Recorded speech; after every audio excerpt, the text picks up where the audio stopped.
Now, some of Britain's wildflowers, which were once a familiar sight, are now very rare indeed. So rare that botanists believe there's only one place in the country where the delightful corn cockle grows in the wild, and that's on a farm here in Medway. Ranscombe Farm is on the chalky hills of the North Downs, close to the M2 and Rochester. It's been cultivated for generations and is currently run as a mixed arable and livestock farm.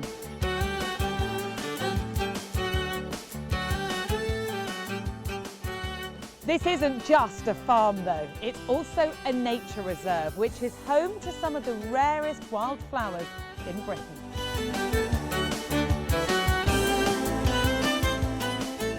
Flowers like the corn cockle, the meadow clary, and in among a sea of red poppies, its paler cousin, the opium poppy. Farming and wildlife don't always get along well together, but here at Ranscombe, the idea is to create an environment in which both the arable crops and the wildflowers thrive. The farm side of Ranscombe is run by tenant farmer Andrew Lingham. His family have worked on the land around here since the late 1800s.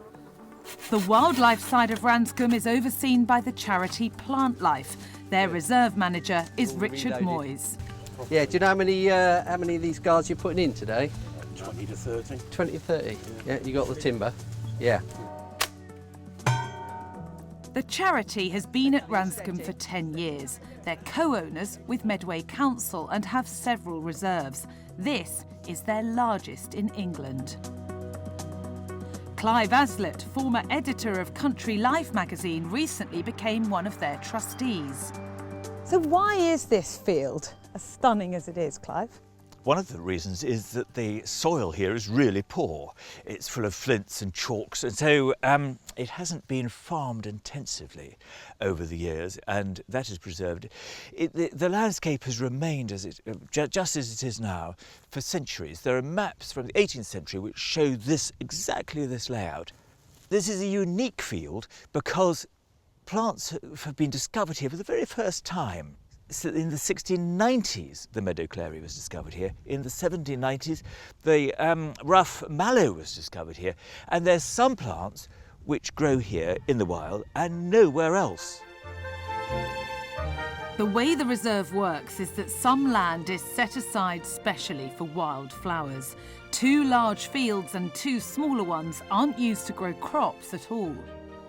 On the rest of the farm, the edges around the crop fields are carefully managed.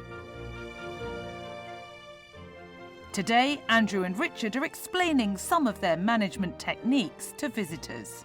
And they're all arable margins, so they're all annually cultivated. Although this one does look very grassy, there is an issue of sort of how do we manage grass weeds in them. Every autumn, Richard will give me a schedule of works. All right, so I get it on a map. That he wants done in the autumn, and that's what he wants done in the spring. The most famous field at Ranscombe is called Kitchen Field. It's in the heart of the 620-acre farm. Here you can find the very rare corn cockle. The corn cockle is the rarest flower here because it doesn't grow anywhere else in the British Isles. And it used to be very common. In fact, it used to be an awful nuisance because it's got rather heavy seed and farmers couldn't separate it out from their grain. That's it, is it? It's wow. like a little jewel. Yes, isn't it lovely?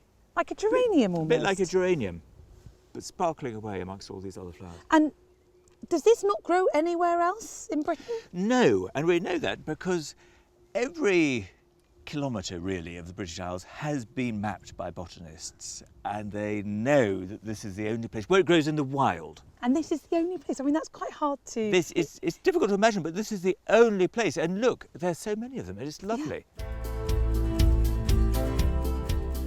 Many of our native wildflower species have been virtually eradicated by the farming techniques introduced after the Second World War. Practices like spraying herbicides, pesticides and even fertilisers on their fields.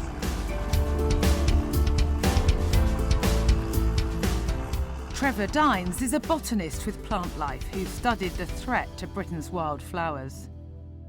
Herbicides and pesticides, self-explanatory, the damage they cause, but fertilisers, you'd expect that would actually enhance wildflowers. That's exactly the problem though. It's that enhancement that's the problem. So there's a lot of species, particularly these plants in these headlands here, very delicate, very small plants, and they need room to grow. Now, as soon as you throw fertiliser onto them, that benefits the vigorous species. You know, they're bullies, they grow big, they literally shoulder aside those smaller plants, and that's where we get this effect of fertiliser, which is really powerful.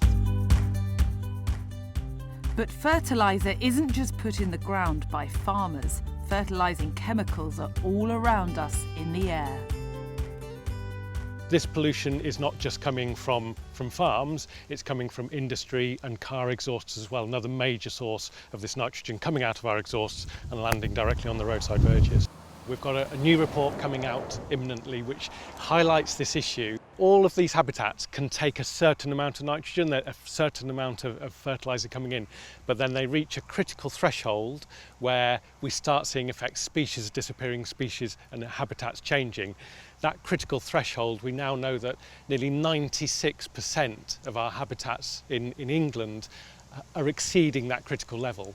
But it's not all doom and gloom. This verge near Ranscombe is being carefully managed by the charity Kent Wildlife Trust to encourage wildflowers and mitigate the effects of excess nitrogen from exhaust fumes. You can see it's absolutely packed full of not only the plants, the wonderful flowers, there's orchids up on the side there, daisies and this scabious, but you can see it's buzzing with bees. In the high summer, team volunteers come along and they actually strim the verge and then take off all of the grass from the verge. So that's removing that sort of amount of nitrogen, that fertiliser that was coming into the reserve. Most roadside verges are looked after by local councils. Their priority is often just to cut back the vegetation and keep it neat. But Trevor would like them to think differently. But what we're asking is for councils to mow a little bit later in the year, once the flowers have set their seed, had a chance to do that bit of their life cycle, and then take all of that material off. But it is difficult, it is a challenge for councils to do that. Presumably, the one concern for councils is the cost implications of managing things differently. Are there any? Well, it's cheaper, in fact, because you're cutting less. So instead of doing 3 or 4 cuts a year, it's 1 or 2 cuts a year. It's just starting later in the year. This is fantastic here on this little road verge nature reserve, but what we want is to spread this across all of the verge network. Back on the farm, I caught up with Richard and Andrew to learn more about how they make conservation and farming work together. Like many farmers, Andrew receives subsidies in return for setting aside land for wildlife stewardship. You will see most of the areas that we've got targeted are shaded areas, they're potentially wet spots, areas that really aren't very productive. So they are the type of areas that have been targeted to implement the stewardship scheme. Do you think every farmer could have the relationship you have with Richard and make it work like you do? I think there's lots who are willing actually, and there's lots of people who are in schemes. I think the big advantage we have here is that being a nature reserve with us as a conservation body on site, as it were, we can get a much better synergy between what we're doing. So I think it is very much this relationship of actually having a farmer, having almost a pet conservationist on the side to help and advise. He's your pet, is he? Well, with no disrespect, but you understand exactly where I'm coming from. But it's, and I'm his pet farmer. There must be some things that Andrew does, such as spraying his crops, that you're not happy about though, Richard. I'm dependent on farming and farmers, otherwise I've got no food on my plate. So it's no good me going to a farmer and saying, oh, I'm a conservationist, I think you should do it like this. I've got to respect that actually what they're doing, they're trying to put food on our plates for us. Off to the farmhouse with Clive, where it's time for lunch. A barbecue with burgers produced at Ranscombe and sold in the farm shop. Clive, I don't eat meat, so I'm not in a position to judge the quality of the cattle. Is it? Yes. Beautiful wildflowers. Tastes good.